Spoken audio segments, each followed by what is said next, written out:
Chapter 3, Interrogation. The next morning, I was taken away to Amman. I didn't know that at the time. Early in the morning they shook me up from the cell I spent the night in, and put me on a military vehicle. There were 3 guards who escorted me aside from the driver. I was blindfolded and handcuffed to the vehicle's railing. When we started to roll toward the north in the mild April morning, I felt refreshed and ready for whatever was to come. Being blindfolded as the roar of the vehicle became more and more monotonous to my ears, I could start concentrating on thinking the events of the past few days. I was not surprised of the outcome of it, meaning getting away from the Aqaba border checkpoint where I could have been sent to instead of to Amman. In a way I felt secure, and also glad to get as far as I could from Israel. The guards that were in the jeep with me tried to offer me something to eat. They handed me pita bread with a tomato. It was a good breakfast to start with, not to mention that I simply couldn't remember when was the last time I put some solid food in my mouth. So I refused the bread since it was the 7 days of Passover, but the tomatoes were good. The ride to Amman took about 3 hours as I could only appreciate time on a very random matter. When the vehicle entered the city, the noises of a big city could not be more vivid to me. I had the habit to try to convert noises to sights in my imagination. It made me feel good. The occasional stops in traffic lights, and the sounds of horns, as was often typical for an Arab city, gave me all the confidence I needed to reassure myself. I was taken to Amman. The jeep came to stop finally, at a place that sounded like a gate with a guard. A brief conversation in Arabic I heard, confirmed it. The jeep entered the place, and after a few seconds stopped. I was taken down with the guard's help. The handcuffs that cuffed me to the jeep railing a few seconds ago, now locked my hands tight, behind my back. I couldn't walk straight. The effect of the blindness made me bent forward as if I was looking for my way in darkness. I was taken into a building, where I could hear a conversation of guards who escorted me, with the people who were expecting me.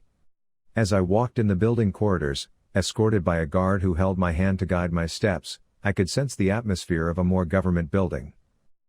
I wasn't sure, it could be a regular police station, but I was in a state of very high tension, for the unknown was the only thought I was occupied with.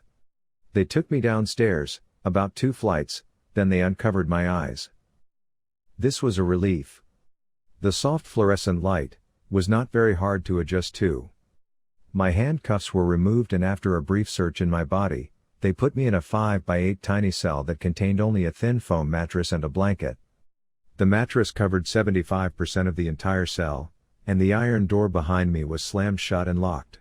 The first feeling that floated in my head was of security. I was far away from where I didn't want to be, at any price. It didn't matter what were going to be the consequences of my immediate condition. Being as far as I could, from the Shabak/Stasi, really what mattered for me. What was about to evolve in this place was soon to be clear to me. I started to orient myself to the new situation and place. I had a strong feeling this cell was going to be the place I am going to be kept for a long time. I had to call the guard for the need to go to the bathroom. He opened the cell, and escorted me to the end of the corridor, where I was allowed to use the toilet. I was then taken back to the cell. After about half an hour since I first arrived in the building, the door of the cell swung open. A tray of food put for me on the floor. It had a quarter loaf of bread, a dish full of white rice and a piece of chicken. Not bad, I thought. Somebody is thinking about me. The bread and the rice was very good to me. I didn't dare touch the chicken, for kosher reasons, and I felt really good after I ate. It was already high noon. Some sunrays managed to enter through a small window the cell had in its west side wall. I could see through the window a paved asphalt lot, at about the level of the lower part of the window. This indicated, the cell was not that deep under the ground level. I kept thinking what the next thing that may happen. The answer came rather quickly. The iron door of the cell swung open. A guard ordered me outside with a commanding motion, of both head and hand. I stepped outside and the already prepared piece of uniform cloth for blindfold me, was snugly tightened on my head. I walked with the guard past the cells in that corridor. The other cells seemed empty. We climbed the 2 floors while the guard is holding my hand for guidance through the steps. The office to which I was taken to was open and I could hear voices coming from it. It seemed like a dozen people were inside, as the guard stopped before the door and uncovered my eyes. I entered the room and the guard showed me a seat on the left side, right next to the door. The room went silent as I entered. I kept saying thank you to the guard, as if to show some politeness, in front of the occupants in the room. I didn't know, or see who the people in the room were like. Although I was able to see them, I didn't dare raise my eyes and look. It took another second or two, and the guard was thanked by one of the men in the room, closed the door and left. I froze on the seat. My eyes pointed straight down to the carpet under my feet, and the expectation I had was of a lot pressure coming. Now, I was the attention of probably no more no less than the military intelligence. From the corner of my eyes, I could see about 10 people were sitting along a conference table. One man was behind a large desk which stood perpendicular to the long table, and was attached to it. The entire room was covered with carpets of Arabian style and the room smelled clean. The first time I dared raise my eyes, just a beat to catch a glimpse of the people who were watching me so tensely and curiously, was when I heard the guy who sat in the far side of the table opposite to where I sat. He spoke in Arabic to another guy, who sat on the right side of the table, very close to me. This last guy was the translator. When he finished talking to him, the translator turned to me and said, "Who are you working for? Who sent you here?" he asked. From the nature of the question, I realized I am being expected to fully cooperate, otherwise I'm going to suffer. "I wasn't working for anyone, and no one sent me here," I replied. I knew it was going to be rough to convince them I was not an agent, or some sort of that. The anticipation for my answer threw silence in the room. "I don't know where to start from. No one sent me," I replied simply. "No one?" The voice of the man in front got angry, as he heard the reply. I noticed the building up of anger in his voice, as he asked the translator to tell me something. "If you do not cooperate, we will cut your head off," he said. "But I don't have nothing to hide, sir. Please try to understand, I was not sent by anyone," I replied. "We know the Israelis sent you here. What were you asked to do or see? Tell us, or we will cut your head off." The man in the front of the table got up on his feet. My stomach felt like it was going to shrink to nothing. I didn't dare raise my head. I was shaking under my clothes. The man approached me, grabbed me by hair. He dragged me close to the edge off the table and forced me fall to my knees, with my face at about the same level with the table. As he grabbed me by the hair, my head swung upward, and I could catch a glimpse of what he looked like. The expression he had on his eyes was of a wild beast. He put his face very close to mine, while pulling my hair violently. I couldn't help it, but my face was very close to his, and I had to look straight in his dark eyes. This made him furious. He let go off my hair and sent me such a strong smack to my face with an open palm, I swear I started to see stars. The slap was so hard, it took me 10 seconds to recover and see again. Everybody in the room was frozen, only he talked. He wore a dark blue shirt, the kind you wear in official meetings.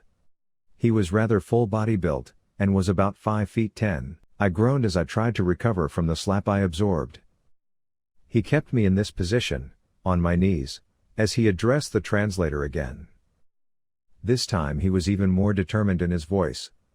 "Are you going to tell us who sent you, or not?" asked the translator. "If someone did send me," I said in desperation, "I wouldn't have told your partners in Aqaba. I was in the Air Force." This seemed to have changed the mood in the man's face. He let go off the curl hair of mine he held with his fingers, and went back to his chair. "All right, tell us, what did you do in the Israeli Air Force?" "I was an helicopter mechanic." "Where?" "In Air Base Hazerim." "When?" "From 1974 to 1977. "What kind of helicopters did you work on?" "Bell 212. "Okay, go back to your chair." I got up and walked backward 2 steps, and sat down. I felt I removed the danger of torture that could be imposed by talking sense. They started to discuss things in Arabic. Finally someone opened the door and called the guard who was waiting outside. He took me out, put the cover on my face and led me back to my cell. I was left alone for the rest of the day. I tried to forget the face of the man that held my head by the hair, I couldn't. His eyes kept staring at me with terror and hate, for quite some time later. I managed to catch a nap during the afternoon. When I woke up, it was already dark. There was some light coming from the corridor outside my cell, and it simply penetrated through the upper part of the door, which was made of iron bars. There was no light bulb in the cell. Supper came in no time. It was rice and bread again, but this time with an orange and no meat. I ate with appetite. What was to happen tomorrow didn't seem a concern, as long as I was alive and well. When I finished supper, I laid the tray next to the door. By then I came to realize the place had numerous other prisoners. I was the only stranger. They all communicated with the guards in their own language. In about 1 hour from supper, when the night was already in full, the door of the cell swung open. Outside stood a guard with short stick in his hands. He ordered me outside. I walked out and stood in anticipation. As he walked me away, he managed to put the cover on my face, and we climbed the stairs to the second floor. I was brought to the same room again. I sat down in the chair while the guard uncovered my eyes. The room was half empty from the people who were there in the afternoon. The mean guy sat in his chair, and looked at me, while the others kept quiet. The translator wasn't there, and I wondered how is he going to address me. He spoke broken English, but it was enough for him to talk to me. "All right, tell us everything about the Hazarm base and the work you did there as helicopter mechanic." "What do you want to know, sir?" "About the base? Where is it? What's in it?" "Everything. The base is near Beersheba. It is the flight school of the Israeli Air Force." "What do you mean, what's in it?" "I want to know about the flight school, everything about it, tell me." "I am listening." "I was not a pilot, so I don't know much about it." "Yes, but you surely know about the kind of plan they use for training, maybe methods of training." "They use a twin-engine French-made trainer called Fuga for training, that's all I know." "And how many of those they have?" "I swear to you, sir, I don't have the slightest idea." "Liar. You hold back information on us. Tell us, or we will start with the beating again." I wasn't worried about the beating, as I was more concerned about the fact that he kept demanding things I had no idea about. This pattern could go on forever, unless I convinced him that what I had to tell him was what I knew, no more no less. Finding a way to buy his confidence that the answers he got from me was only the limitations of my knowledge, no more, seemed very hard to find. I was concentrating on my memory, trying to go back to the time I was in Hazarm. It was long time ago, and detailed picture couldn't emerge off my memory. I tried to use my common sense instead. Maybe the numbers I'll give him will satisfy him. I said, "I don't know, 30, 35 maybe." It seemed he was quite at ease with the answer I gave him. So I decided to use common sense in my answers. As long as it was all right with them, I didn't care. The interrogation kept going on like this for about 2 hours. Every now and then, they would stop, discuss things in Arabic, and then continue with the questions they figured together. After 2 hours they called it for the night, and I was taken back to the cell. It took me 5 minutes to fall asleep, completely exhausted until the next morning. It was still dark outside my window, when I woke up to the sound of the latch of the door. I came into a complete state of awareness as the metallic sound off iron door came with the opening of it. They served breakfast. I'd rather keep sleeping, I thought to myself, but it was not for me to decide. I took the small dish that contained some jelly, a quarter of a loaf of bread, and a few olives that were scattered on it. The guard handed me a plastic cup, in which he then poured tea in. After I finished eating and drinking, I went straight back to sleep. A couple of hours later I woke up completely, and got myself ready for the day. The guard came to take me up again at about 10 o'clock. When I entered the room I had a surprise. 2 military officers in uniform were waiting for me. I sat down in the same chair, trying to comprehend the fact that things became more serious than I thought. The 2 officers wore olive uniforms, with ranks on their shoulders. The younger officer, with somewhat European appearance, wore 3 yellow crowns on his shoulder, and held a brown paper file in his hand. The other one clearly was of an Arab root. He wore a black beret, and had only 2 yellow crowns on his shoulders. They seemed very pleased to see me. I knew they were intelligence officers who came to handle my interrogation in a more professional way. I felt tension and uncertainty as I was not expecting this. Furthermore, I had absolutely no experience or knowledge in the subject of intelligence. It was always of a mystery to me. Now, I had 2 professionals coming totally prepared to try to break into my mind. My big concern was the amount of knowledge about the Israeli army and about Israel in general they had. Since I myself had not a slight idea on the subject of intelligence, pressure started to build within me. I was ready to give away anything I knew only to avoid violence toward me. Because of this, if for a reason they might get an impression I am holding something, then I can be in serious trouble. The young fellow started to ask me questions about the Air Force. More or less, similar to those I was asked the day before. Then the other would interfere, and ask his own questions and so forth. I was straightforward with them. I tried not to let them feel I was hiding anything, on the subjects they asked about. I more or less started to volunteer information, and they liked it very much. After about 2 hours of questioning, they finally decided to stop, and they seemed very satisfied with themselves. I took this opportunity to ask for some things I needed desperately, like taking a shower and so forth. They promised me I was going to get everything I needed. They asked me how was the food, and I said I had nothing to complain about, so far, of course. I was taken back to the cell. I had a good feeling of security when I thought about the 2 officers who interrogated me. What was to come in the future, I did not want to know. I was afraid to think about it since I was terrified to think, will I ever be free again? As the days kept rolling by in the same fashion, it occurred to them more and more that I was actually volunteering information I had about subjects they asked. Information I knew from general knowledge. The amount of information I absorbed during my life turned to be tremendous in terms of intelligence. They were almost fascinated each time I lectured them about subjects they never knew or knew partially about. I became a fresh first-hand source of information for them, they could only dream about. Little by little I started to feel much more confident and convenient with what I was telling them. The extent of the damage this caused was remarkable, as I felt it was. Still, every subject we discussed I had some general knowledge about. I had no remorse or regret, because of the simple fact I had a military rank of nothing, a corporal. I was not a pilot, not an officer, not a government official of any sort. Just a simple, educated guy. Furthermore, I discharged from the army 15 years before. Anything I knew was not updated anymore. The Red Cross. They started to give me some slack in the way I was treated. After about 2 weeks we practically became friends. The guards started to joke with me here and there and the food became more and more in quality and quantity.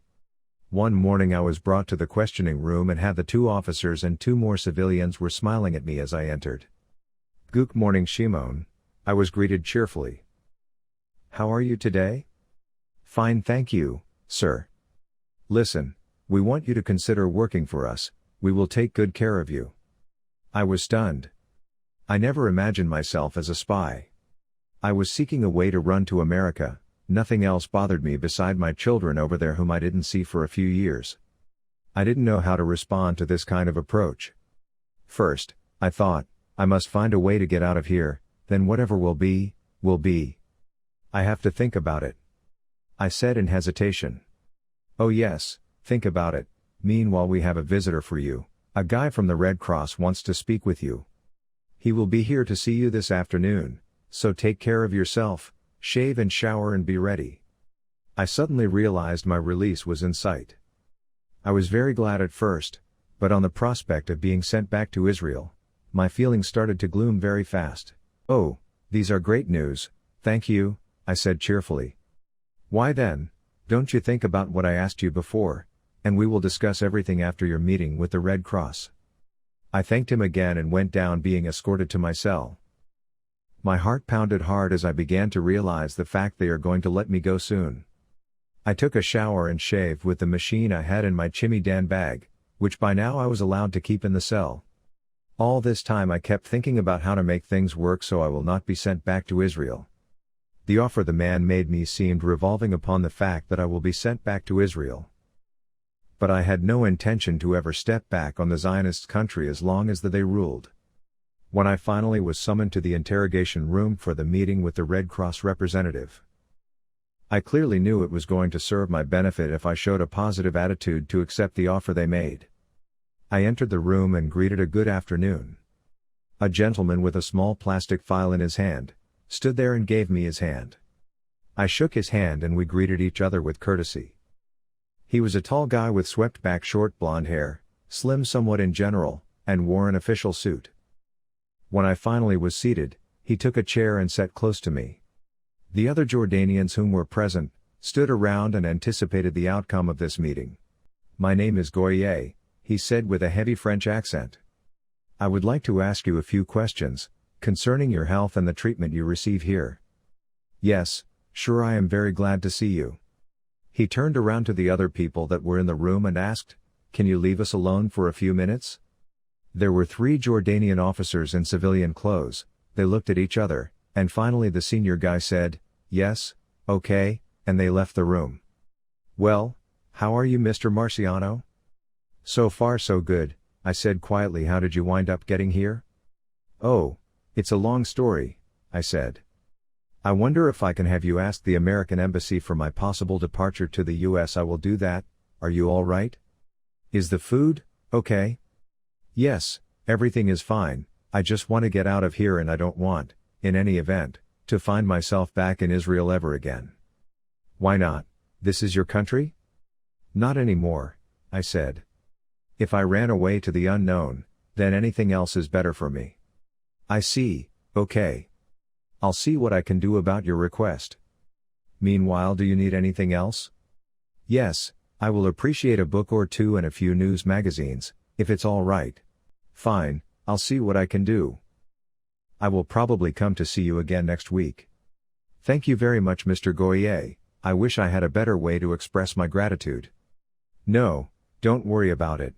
I'll see you next week then." We stood up and shook hands warmly as he left. I was very cheered up. It was a clear sign I was going to be sent away. I couldn't expect a better outcome from the ordeal I had only a few weeks before. By the time I was already convinced the Jordanians were serious about working for them, I started to think about it in a more serious manner. I couldn't see myself as an espionage agent. However, this was a good chance for a ticket outside, so I decided to go for it, only for the time I was with them. The next time they talked to me about the subject, I was ready with an answer. "Well, did you think about what we offered you?" the young uniformed officer asked me. "Yes, I did, sir." "And, what do you say?" "I am not sure I have the knowledge or the experience to do it."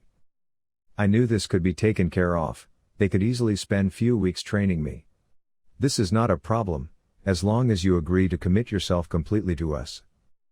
The answer of the young officer came as shock to me. This meant I was going to completely give away myself to something I didn't plan on. There was no other way to get out in this situation. I was in captivity in their hands, and had to find a way to get free. The prospect of spending in their jail a long period of time didn't seem an alternative. I felt I had no commitment to the Zionists after what they dragged me through, despite the fact that I never broke their laws. On the contrary, I went to serve in their military and receive a treatment of an enemy. "Yes, I am ready to go for it," I said. "Good, we will let you know everything you need, and you will be all right," he said with a clear tone of satisfaction. In the next few days, the attitude toward me completely changed. I was allowed to sleep in the room next to the guards, down in the lower floor where the cells are. The room was not even locked and it had some furniture, a bed, a small closet, a rug on the floor and some small table. The room was large, and it gave me a feeling of liberty. The food was excellent by then, and the guards started to treat me with respect. During the following week, I was briefed about the plan to send me out to the open world. I had to find a country that will accept me, and start building a steady life, whereas, I would initiate contacts with Israeli friends, and possibly start some sort of a company that will employ young Israelis before army service and try to milk information. They gave me 5 choices of countries to choose from: USA, Canada, the Netherlands, the UK, and France. I had to make a choice between these 5, and they then will check their ability to contemplate the choice. Needless to say, the best choice was the US. It served well my interests, and had the highest potential for success, for this kind of an operation. After a few days, I was called to the office, and the officer who was in charge of my recruit was waiting for me. "We are sorry, but I am afraid we will not be able to go through US option. However, Canada is ready to give you an entry visa, and it seems to me, it's a good alternative." I was disappointed about the US, but the alternative of Canada seemed very promising to me. I could always enter the US from Canada. I expressed my consent, and continued talking about the prospects of the outcome for this mission. The next day the Red Cross representative came to visit. He brought me 2 books and few magazines, as I asked. I told him they were going to release me to Canada as I requested. I didn't want to be sent back to Israel, and he simply found it hard to believe. The presence of the Red Cross representative had a good impact on my feeling. I thought he was like a big brother watching over me. We kept talking for half an hour, and he left telling he will check on me again next week. All this time during the visit, the Jordanians kept away from us and tried to make the impression they were fully cooperative with this international organization. For the good impression they were seeking in the eyes of the outside world. 2 more weeks passed, and I was as ready as I could be to leave. I was very excited when they finally told me that I had a target day to leave Jordan to Canada. My Israeli passport was taken from me, and in 2 days I was about to board a Royal Jordanian plane to Canada. It was hard for me to believe this was actually happening. I kept thinking this is a plot to send me back to the Israelis without my consent, since I showed no will to go back to Israel. This thought of maybe being turned over to the Israelis after all did not leave me. The feeling of disbelief insisted in me all the time, the concern of what is going to be the outcome of all this. But when finally, I was taken to the airport in Amman one morning, with my eyes open without a cover, I started to realize this was actually happening. I didn't want to show my disbelief to the people who were sending me to freedom. Maybe in the last minute they may regret the idea. In the international airport of Amman, I was briefed the last time. They took my passport, and I was kept in one of their operations rooms, waiting for the flight. It was a beautiful Sunday morning, the hot weather of the beginning of summer, blended with the sweet smell of freedom. My ticket arrived with my passport, and I was escorted to the gate. In the escalator that took us to the main terminal, the officer that was in charge of all the proceedings in the airport took my handalm and put a folded pair of US francs in it. I didn't then know how much money he gave me, but I didn't dare look. I stuck it in my pocket and was just hoping something will not happen in the last moment. Something unexpected that will cancel the whole thing. I was actually being flown away.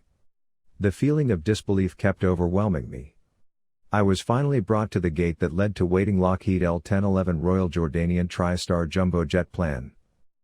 Ordinary Jordanian citizens were boarding the airplane with me through the same gate.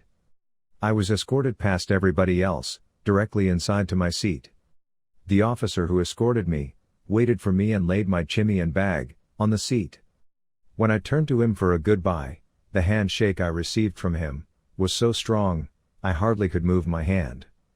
I don't remember I ever got such a hearty, strong handshake from anyone before. He looked straight into my eyes and said nothing. The deep feeling he expressed came from deep inside his soul. There was no mistake about it. I was a little surprised. It meant the people of Jordan put trust in me. It also meant I've changed everything they ever conceived about Israelis, until I came to their land. This most friendly handshake represented the long hours in the interrogation room, when so much knowledge was exchanged between us. Knowledge, not information, but knowledge on subjects they never knew about. We said goodbye and he turned and left. People were still boarding the plane. I found a brief moment to thank God for what was taking place during these rare moments. It was an open miracle. This was something which defied the laws of nature. An occurrence only possible by an intervention of force majeure. Shortly after that, the airplane started rolling on the taxiway, toward the takeoff runway. I was seated next to the window, close to the left wing. I kept watching the outside, as the Lockheed L-1011 slowly advanced to takeoff position. By then it was clear I had an escort. Just before takeoff, a young fellow, about 18 years old, took the right seat and prepared himself for the long flight. He took off his jacket, handed it to a young woman who stood in an open space nearby. A small briefcase he had, was shoved into the baggage compartment above, and he sat in the comfort seat. He was a young fellow, slightly short, full body size, looked very European. He wore a stylish light blue shirt, his round face had a pair of light greenish eyes, and he was all about authority. I did not dare look at him during the first few hours, but his authoritative presence was very vivid from the first moment. Just prior to the takeoff roll, the young woman approached him carefully. Her face was covered by a stylish black hijab, with only her eyes showing. She initiated eye contact, with a straight look to the guy. She moved her black big eyes, expressing a question mark like, "Is everything okay?" He gave a slight nod, with a reassuring blink, and she took her seat for takeoff. He was quiet and didn't look to any direction. All my mind was occupied with the question. Is it real? I wanted to believe it was real, but surreal emotions flooded my heart. I could not help it. As the huge airplane started the takeoff roll, I was glued to the seat, with the force of the accelerating inertia. The speed of everything outside rushing through the window, suddenly changed to a beautiful very deep blue clear sky. The deep blue color of the sky glued my wide open eyes, into the heavens, as I was sure I am inside a dream. The airplane took a sharp turn to the right. The horizon disappeared down below, and my world turned briefly, into the sight of a never-ending deep blue sky.